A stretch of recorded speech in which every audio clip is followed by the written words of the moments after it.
c'est-à-dire un poisson modifié qui grandit plus vite. Eh bien, figurez-vous que les États-Unis pourraient bientôt en autoriser la commercialisation. C'est peut-être une nouvelle ère qui s'ouvre. Écologistes et associations sont vent debout. Pourquoi? Que disent les experts? Quels sont les risques? Jennifer Nock avec notre bureau à Bordeaux. En haut, le saumon génétiquement modifié. En bas, le saumon sauvage. Le premier met 18 mois à grossir pour peser 1 kg. Le deuxième met 3 ans pour atteindre péniblement 200 grammes. La recette de ce saumon transgénique a été élaborée il y a 17 ans dans cette entreprise du Massachusetts. Elle tient alors en 3 gènes. Le premier vient d'un saumon très gros qui vit dans le Pacifique, le saumon royal. Le deuxième a été prélevé sur une anguille de roche qui résiste au froid. Le tout a été injecté dans un saumon de l'Atlantique. Et voilà de la protéine à bas prix. Ce poisson est sain.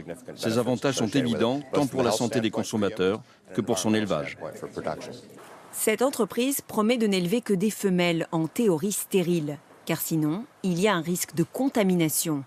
Les saumons génétiquement modifiés pourraient s'échapper dans les océans et s'accoupler avec les saumons sauvages. Une catastrophe pour les écologistes. D'ailleurs, ce saumon, ils l'ont baptisé Frankenfish. Cette créature est devenue leur ennemi. Ils vont manger beaucoup plus que les autres en beaucoup moins de temps. Et donc, ils vont également supprimer beaucoup de petits poissons dans la chaîne alimentaire. Les associations de consommateurs, elles aussi, s'inquiètent. Elles ont réalisé des tests. Et les saumons transgéniques provoqueraient 2 fois plus d'allergies alimentaires que les saumons sauvages. Ils auraient aussi des taux d'hormones de croissance 40% plus élevés. Aux États-Unis, 2500 supermarchés se sont déjà engagés à ne pas les commercialiser. Alors, bonsoir Sophia Synodinos. Ce que l'on vient de voir là, dites-nous tout, c'est l'avenir de nos assiettes des animaux génétiquement modifiés, c'est ce qu'on va manger demain? C'est vrai que ça peut faire peur, mais il y a aussi des choses positives. Regardez ces animaux, ce moustique, ce cochon et ce mouton phosphorescent, toutes ces bêtes, ce sont des AGM, des animaux génétiquement modifiés.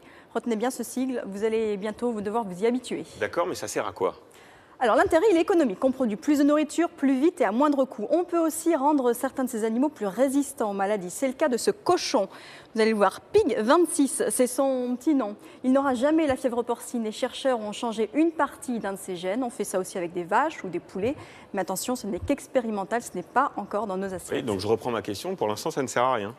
Ça sert aussi à lutter contre certaines maladies, comme la dengue. Ce moustique, par exemple, génétiquement modifié, a été lâché dans certaines zones du Brésil. Son objectif, féconder les femelles dont les larves n'atteindront pas l'âge adulte. Résultat, la population de moustiques porteurs du virus diminue. Mais attention, tout cela est très récent. On n'a pas de recul sur toutes ces expérimentations, sur leurs conséquences. Les Français et les Européens sont très prudents, tandis que les Américains et les Chinois avancent vite. Merci Sophia pour ces précisions.